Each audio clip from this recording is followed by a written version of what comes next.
How do you support an LGBTQ person who is in the middle of a non-affirming environment? How do you talk to anti-gay pastors and church leaders?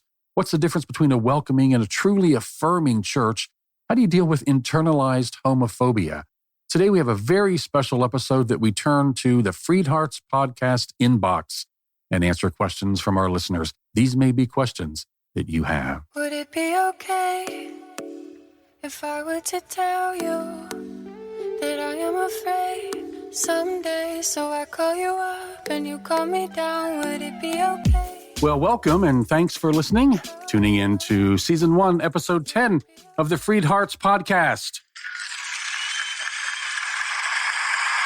Yes, Episode 10.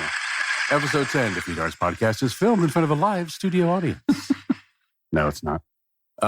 Needless to say, I've been downloading some apps on my phone. That's hilarious. Hilarious. Well, welcome. It is Episode 10, and we're going to talk about questions that you have asked. Today, we are coming from the FreedHearts Podcast Inbox. In this special episode, we answer questions we have received from our listeners. And I'm pretty sure that you have heard them or even asked them of yourself. As a reminder, my name is Robert Cottrell, and I'm here as always with Susan Cottrell. Yes, indeedy. We come to you live from Seattle. Not live. Well, we're live now. As you listen, how does that work? We'll be alive. I didn't say alive. Coming to you from Seattle, Washington. So again, today we're going to talk about questions about supporting an LGBTQ person who's in the middle of a non-affirming environment, about talking to anti-gay pastors, church leaders, the difference between a welcoming and a truly affirming church, dealing with internalized homophobia, and more. Again, these are questions that we have received at podcast@freedhearts.org. So if you do have questions, please email us at podcast@freedhearts.org. And these are questions, again, that you have asked of us, and they may be questions that you have been asked yourself and even ask of yourself as well. So should we just jump into this? Yes. All right. This is first question is how to support your child in coming out when most of your close, lifelong friends and their churches believe it's a sin and an abomination. This listener said that most of this belief is from the parents and the church, and that she feels, and this parent that wrote this hates the fact that her child has to keep being closeted. So what do you do? How do you support your LGBTQ child when most of your close lifelong friends and their church believes that it's a sin? It's a really good question. It's something we get quite a bit, actually, because our communities, when we're in a faith community, are all built up around the community. And there's often not a lot of engagement outside the community for other friendships that are that close and long. And so it's a big question. But my thought is eventually there's going to need to be a break from that community. If they are non-affirming, and she knows they're not, that there's going to have to be a break from that community. And so you have to decide if you want to do it sooner or later. And sometimes remaining in the community is just what seems like the less scary way out of it. But eventually, it doesn't work in the long term. Yeah. And so, if you're eventually going to have to move states, for example, then maybe you want to start looking that direction first. So, and you can do that in big ways. You can just come out and let the friends fall where they may. If you remember, I know you do remember that when Hannah came out, she came out with a big blog post or Facebook post she had written. Yeah, something about wine and cereal. Wine and cornflakes, yes. And it was her thoughts, and she just put it out there. And she lost friends, and that was hard, but really not hard. And not nearly as hard as she thought. And a close friend said, I think you're disgusting. And she said, you're not the girl I knew when we were, growing up together. And she said, well, I hope not. I was 12. I've grown and changed. And, if we no longer fit together, then that's okay. But I've got to be who I am. So there's something very empowering, even though it's really scary, to come out all at once and let things fall apart. In the long run, you will have a better place to make new friends and community where you're not always you always know that they're not really approving of you. That's an unhealthy long-term effect. It does have a long-term effect when you know that your children are just tolerated, not celebrated. Yes. But think about this for a second. I mean, this is something that a lot of people experience. And one of the first questions that we had in a certain way, and we hear this a lot from parents, is that, oh my gosh, what are people going to think? What's going to happen to my community? But think about this. If you have this person, this community that you consider to be your closest friends, they are who you rely on. They are your closest friends. The church is the center of your community. And simply because your child is gay or lesbian or bisexual or transgender, questioning, and simply because you affirm them in that or support them, these people are no longer your friends or willing to be your friends. I don't know. I just can't fathom how this can be a deal breaker for people, but it is. And that does reveal maybe what kind of friends were they to begin with. You know what I mean? Yes, absolutely. Yeah. Absolutely. So, like you said, it does give us a chance, and we call it chosen family. It does give you a chance to redefine family, to find chosen family. And that, like you said, that hurts sometimes. It's very difficult. But what we have found, the friends we have now, are that those relationships are so much richer, so much deeper, so much more fulfilling and alive and authentic than most of what we had before. And we are fuller and richer and more fulfilled than we've ever been because we're able to be who we are. Yeah, and that is something you don't want to trade away. Yeah. So how you can support your child is open your box and maybe take a look and be open to some new friends. And I agree, it's awful when they feel closeted like that. So next question. Yeah. Yep. This one's easy. How to talk to your evangelical pastor or church to get them to be safer, to make the church safer, and move towards affirming, even if it's just a notch. So how do we talk to our non-affirming evangelical pastors to get them to be safer and to maybe move them even a baby step towards being more affirming? So here's the thing. A pastor or pastors that are in charge of your church have it the way they mean to have it. And they may desire changes, but they will be changes that they decide to move forward with. And if this is something they are not interested in changing, you will not change it. The opening for them has to be there. They have to see that there's a need great enough to outweigh the cost to them in lost, membership, revenue, that they are willing to take that, move that step forward. And if there's no opening, my personal belief is you're just wasting your time. And I've seen a lot of people go in there and they think they're making headway, but the pastor's really just placating them. But he has no intention, it's usually a he, has no intention of making any changes because he's looking at his own bottom line and pleasing the majority that are there. So I hate to see people waste their time and their heart on a place that really is not changing. And I think too, and this is awful, but it's an awful truth. I think especially that kind of reaction comes if a mom goes in yes, by herself. Yeah. And that's just the reality of the patriarchy. I will say that if you are a power couple, if you're an elder or a deacon, you have influence, you're a major giver, you can put some pressure on a church. But one of the things we say a lot is don't waste your time debating with people who are committed to misunderstanding you. It can be toxic. So I think you're right. The willingness to change has to come from that side. I'm going to move to another question. Do you have anything else on that? Nope. Okay. I'm going to jump over one question here.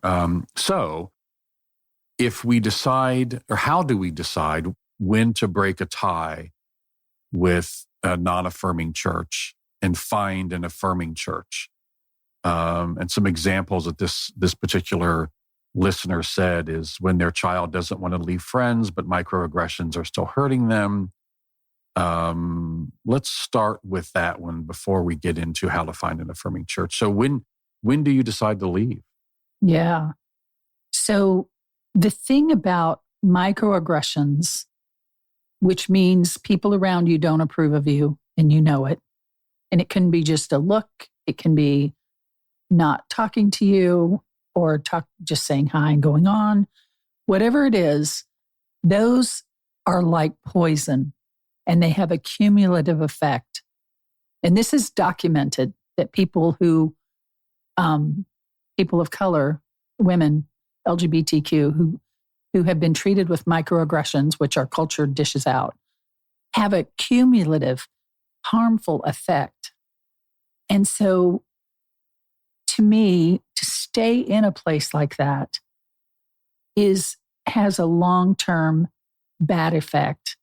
And your child may have friends there they don't want to leave, but it's because it's what they know. You know, if you had to move cities to go to a different school, they may say, oh, I don't want to leave this school, but they don't know what is available there that is so much more, which is why you're moving in the first place. And so sometimes they have to have a bigger vision than just the friends they already have. And you could, reach out to other choices that are around you. There may be theater or sports or other things that don't involve the church where they can find camaraderie and friendship because they need that. We all need that. But this may be just all they know. But it's not in the long term going to be what they need. And I always like to look to the long term. What is this going to be? It's kind of like being kind to your future self. Will your future self have benefited from more time spent with these people from whom you receive microaggressions? Probably not. And eventually it's going to break. So, I'm one for making the moves that are needed. Yeah, I think when you're talking about your child, or if you're listening and you're LGBTQ and you're in this yourself, the root cause of self-destructive behavior in the LGBTQ community, depression, self-harm, substance abuse, suicide, root cause of that is faith-based rejection.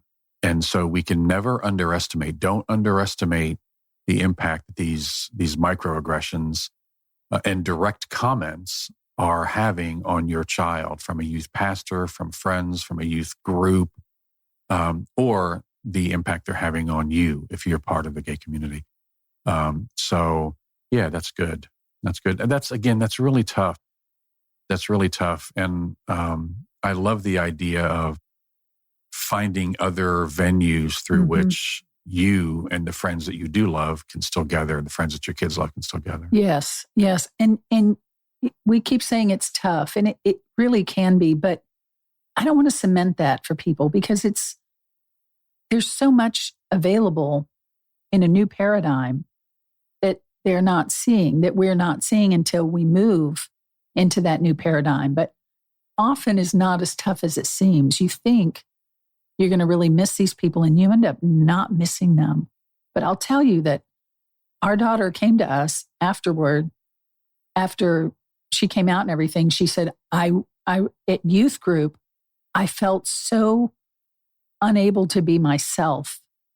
And these were people that she liked and went to voluntarily. But she said, I around my theater friends, I felt totally myself. But around my youth group, I felt like I couldn't be me. I felt kind of disgusting around them. And that's a terrible long-term effect to have. So that's the point from which I speak. Good. So when you decide to leave and you are searching for an affirming church, how do you find one that's a good fit? I know a lot of people have commented that often worship styles are very different, and there aren't a lot of affirming churches that have that more evangelical contemporary music style. A lot of choices are more liturgical, things like that. How do you find an affirming church that's a good fit? It's a good question. I mean, there are some. If I would look at the ones in your community around you, ask around, and if you see someplace that you think might be interesting and you're not sure where they stand, I would call them. We're going to get to that part. Okay. All right. I'll come back to that then. I've kind of found it to be a dilemma that the worship and praise music that people have gotten used to really enjoying, the contemporary styles, aren't being played in these really affirming churches. And so to me, it's a hole in the market that some of these churches could really adjust their worship to be more what people coming out of the evangelical church really like. So that's a tough one. Yeah, there are some resources. Gaychurch.org. Gaychurch.org is a great resource. If you wonder where a church stands, churchclarity.com is a great resource. I think that you're right. A lot of these affirming churches are more liturgical. There are some, the MCC churches, some of the non-denominational churches that have a more contemporary style. What a lot of people have done is, we were raised in kind of the style where you go to church on Sunday morning and everything is right there. Your community, your teaching, your music, your service, everything. A lot of people are dividing that up now, and they're getting their teaching from one source, they're getting their community from another source. And it might be that you can find something that's more of a music type of service and get your music, your praise worship from a different source. But again, a caution on that, make sure it's affirming. Again, the microaggressions can show up there too. And what do you go to church for? Just as the 2020 has been a year to rediscover how many people really do need to go into the office. And rethinking a lot of things. What are you going to church for? Is it community? And is that the best place for community? Is it to learn the Bible, much of which you've heard probably a lot of times, which you can get great teachings online? So what are you going for, and how can you best meet that need? And if it's just kind of habit or tradition, is that something you want to rethink and maybe meet those needs in a different way? Yeah. I will say, please do email us if I don't want to give these resources out kind of on the fly because I'll forget somebody, but there are a lot of good online teachers. Yes. So please email us. You can do that at either podcast@freedhearts.org or just hello@freedhearts.org. And we'll get you some great resources on who some really affirming pastors are that you can listen to online. Yeah. Okay. Along that same theme, you hear a lot, and this is why I stopped you when you said just call, because you hear a lot, we welcome all people. Yes. We welcome all people to sit and to maybe serve and to certainly give, but not be married in the church, not be themselves. So what's the difference in a welcoming church and a church that is truly affirming? And how are those churches who are just welcoming or not fully affirming, how is that really dangerous? Yeah. Well, you want to be celebrated for who you are. You want to, when you come home from being out in the day, you like to really let your hair down and be who you are. And if you go to a church where you can't really do that, and there are lots of aspects of us that we can't really do that in our churches, we kind of discovered after we left church. It hems you in, and it reduces the person that you your self-expression of who you really are. What's the difference in a welcoming church and yeah? So welcoming means, oh, you can come and sit here, but the underlying sense is, we hope you'll change. There's something wrong with you that needs to be changed. We hope you change. And we'll help you change if, we can send you to ex-gay services or whatever. It's that tolerated, not celebrated. And it's tolerated, it's not celebrated. And that is a really harmful thing to absorb. It's microaggressions every time you're there. And it's harmful to your psyche, your body, your being to absorb that. So you want a place that celebrates you. I mean, imagine, again, where you're talking about in a quote, welcoming church, sitting there and knowing that the leadership of the church, the vast majority of the people, the message that you're receiving is that there's something wrong with you. Yes. You're broken. You're not good enough. You probably, if you push them on it, yes, God does consider how you are an abomination, all these kind of things, but you're welcome here. And you're right. That's incredibly harmful. Incredibly harmful. It's like being betrayed by a friend feels worse than being betrayed by an enemy. It's kind of that thing that you make this place your home, but they don't approve of you. That's really harmful. Yeah.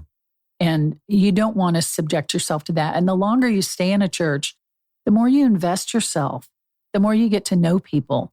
And so you don't want to do that. I always tell this about a woman I was talking about. She's right hand to somebody, a very big church. And this was way early on when I was doing this work.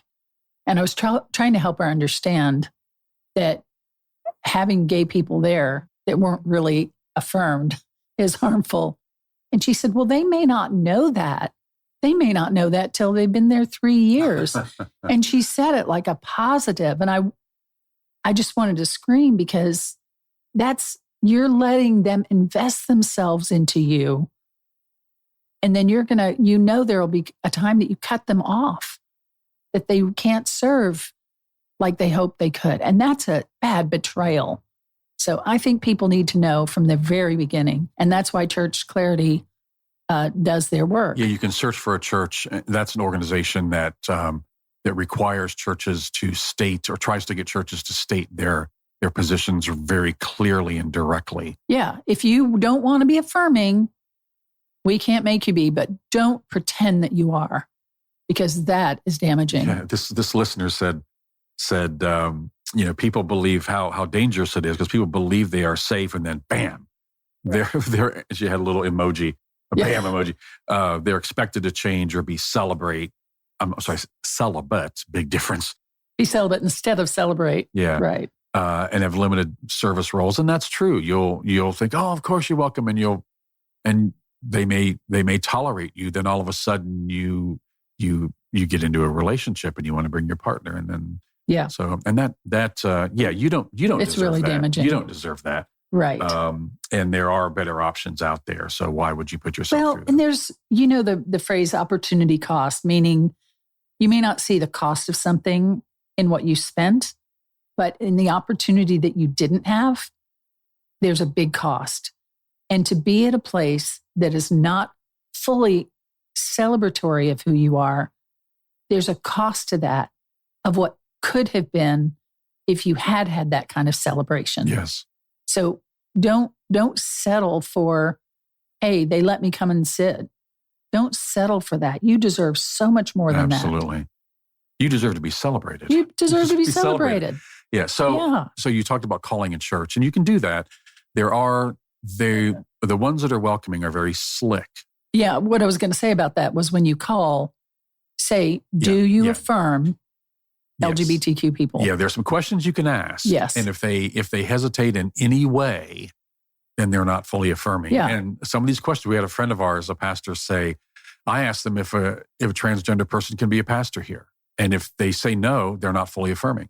You can ask if they perform same-sex marriages there.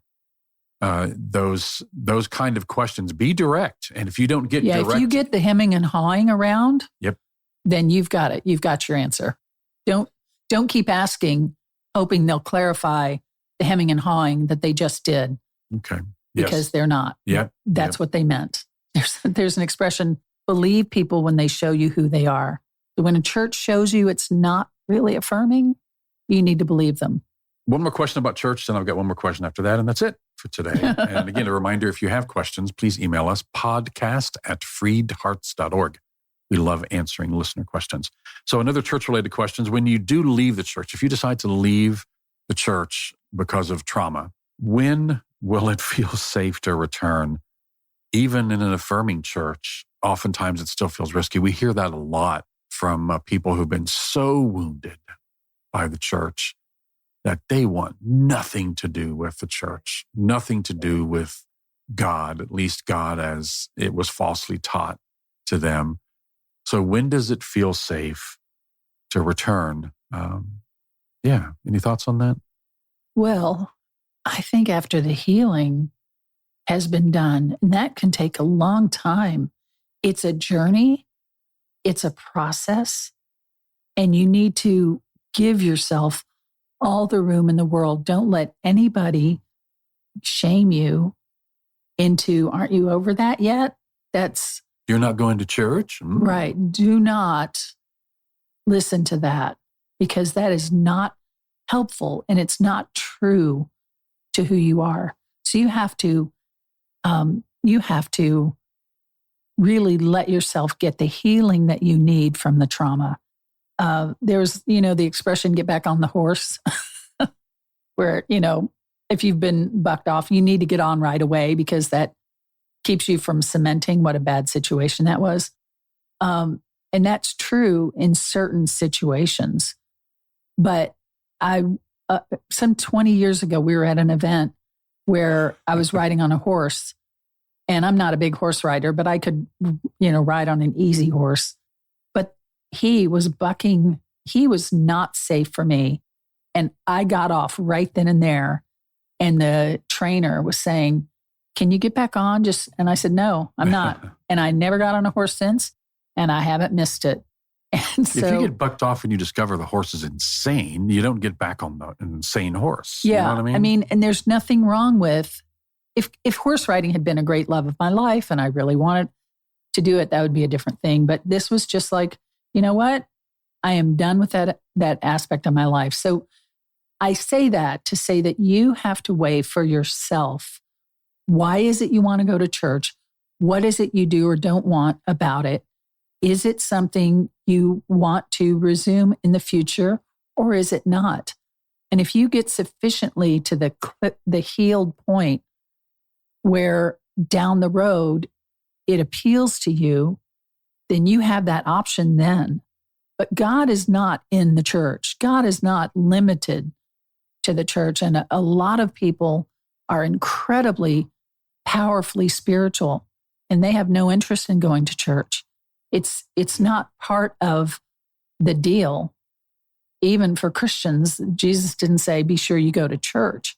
Yeah, that was not part of it. Church was not his idea. Right. It was, it's be in fellowship with other people, be in community. Community is a better word. So that's really what the focus is. Back to what we had said a bit before, and I think this might be why some people piece things together, because raised in this Western civilization, as old as all of us are, whatever your age, if you have a church background, you probably found a lot of those pieces of your life within that church.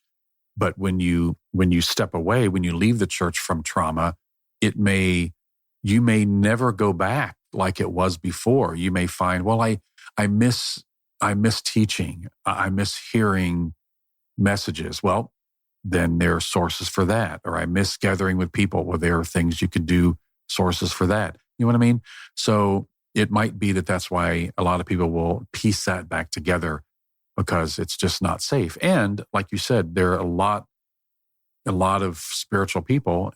Don't feel guilted into going back to church when you've been traumatized, when it's just not safe. That's totally up to you, and it may look completely different than it ever has in the past. Yeah. But you have to detox from the God you've been taught. If you've suffered church trauma, it's trauma about who God is. And that has to come to a complete deconstruction before you see who God really is. I had one friend who was so abused by her pastor for years and told that's what Jesus wanted. It was horrible, horrible. From 4.5 years old to 16. And don't ask, it was horrible. But finally, when she realized how much she hated Jesus because of what had been done, she said God was still safe for her, but it was Jesus. So she said, God, if you want me to know Jesus, you're going to have to show me. And she had a couple of visuals. One was when she was in the womb and Jesus was in there with her, all scrunched up and making a face because it was so tight. And it was like this laughing kind of situation that the visual was that Jesus is not what you've been told, not what you've been told at all. And it was this comforting and fun person suddenly. And it shifted everything for her. And, and it still took time. But the point is, you've been abused by what you've been told about God and or Jesus. So that needs to be way healed before you even think about putting yourself in a potentially traumatic situation again. And I need to say here, and again, this is never sales for us, because if you would like one of our resources that have a price tag and you can't afford that, just reach out to us and we will get that to you for free. But we have great resources. We have video courses and workbooks and all kinds of things to help you heal those faith wounds, family wounds, community wounds, to help you deconstruct faith if that's important to you. So please do reach out to us if you would like those.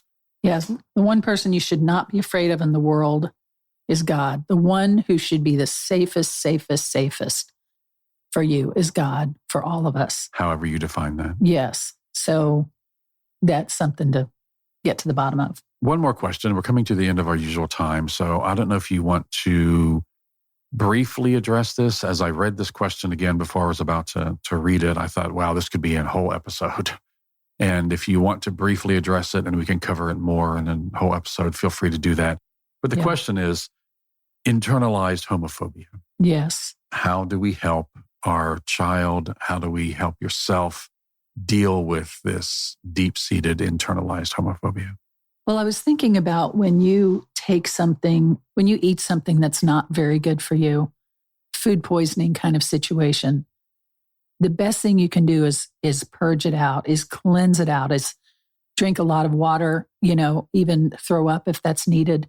Whatever it is that you can do to get it out, you have to flush it out of your system. And that homophobia that goes deep down in there, you have to flush it out with new truth, with reading people's stories of reinterpretations of the scriptures that you've been beaten up with, reinterpretations of people's stories, and fill yourself with a different point of view here, a different way to see things. I do go into depth. You mentioned our resources in True Colors to really deal with that internalized homophobia. It's a book and a video course, both. So check into those because I have a lot of information in there. But the main thing, I think, is to deconstruct what you've been told and refill with new, better information. And affirmations, mirror work of affirmations, I think are really powerful to speak to yourself in a way that is different from how you were trained to speak to yourself, to speak loving kindness to yourself. There's so many ways to go at this, but you will have to reanalyze reinterpret how you are with yourself and fully love yourself. It's an active decision to actively love yourself, contrary to how you've been taught to be. We say this a lot, but to know that you are worthy, that you matter, that you belong, that you are beloved, that God has your photo on his fridge, on her fridge. And again, if we can help with that, please, or we can help with that, please reach out to us at hello@freedhearts.org or just visit that website. So we may go into that more in the future. Because it just goes so deep. I know it's a big question, and it really gets down into the nooks and crannies of your being. And it talked about, this question came from a parent saying how to help their child. Just remind them of all the things we just said. Remind them of that the things that they had heard in the past were not true. Look for that self-talk, that negative self-talk that you can replace with loving, affirming talk when you hear it. Love yourself. Love yourself. And surround yourself by people who love you. Yep. And give yourself every break, every encouragement. Do something you want to do. Do art. Yeah. Sing. Do the things that make your body and your mind and your spirit happy. And do those things because you deserve them. You really deserve them. Yeah, you don't need any more of that. I love that. Surround yourself with people who affirm you, because you don't need to hear any more of those negative comments. So don't read them. Don't engage with people who are saying those things to you. Surround yourself with people who affirm you. You don't need to analyze and dissect the things that are being said to you. You don't need to answer back the person saying it. You just don't need to do that. That's not your job. You get to love yourself and be with people who love you. Yeah. Well, that's our first visit to the FreedHearts Podcast Inbox, and we will do this many times in the future. If you do have questions, email us podcast@freedhearts.org. And again, remember, above all else, love, because you are beloved. Yeah. We'll talk to you next time. Bye. Bye. Would it be okay if I were to tell you that I am afraid someday, so I call you up and you call me down? Would it be okay? You've been listening to the FreedHearts Podcast. We have extensive resources and vibrant community for you at www.freedhearts.org. Just come say hello. And if you have questions or issues or comments about the podcast, things you'd like us to talk about, reach out to us at podcast@freedhearts.org. The music is provided by Hannah Cottrell, our daughter, the Grammy-nominated Saint Sinner. And you can find out more about her at heysaintsinner.com. Please share this, subscribe, and follow on your favorite platform. And thanks for listening.